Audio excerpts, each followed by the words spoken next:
senin yanında mən qalım. Getmə əzizim, sevgili yarım. Eşqin məhəbbətlə dolub cana, yaş gözlərimdən hey axır yana.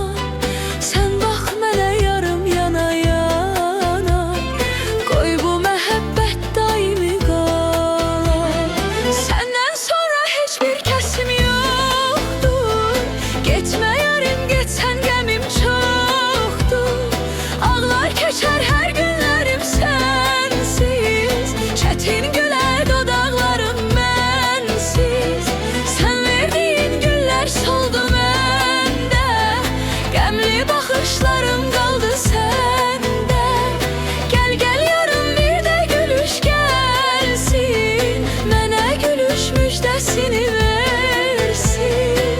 Yandım, alışdım eşqinə yarım, dərdə düşüb sənsiz mənim canım.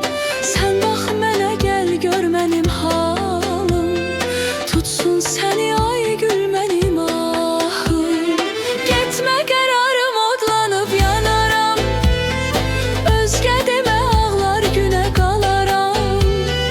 Hər bir baxışla dərdimi alar, rüyalarda səni yada salaram.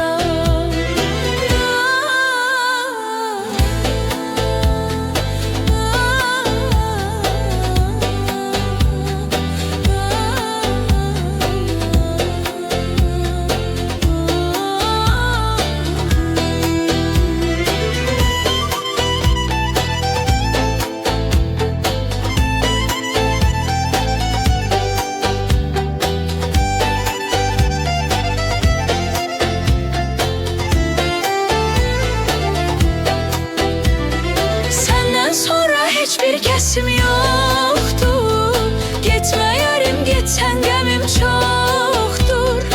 Ağlar keçər hər günlərim sənsiz, çətin gülər dodaqların mənsiz. Sən verdiyin güllər soldu məndə, qəmli baxışlarım qaldı səndə. Gəl gəl yarım, bir də gülüş gəlsin, mənə gülüş müjdəsini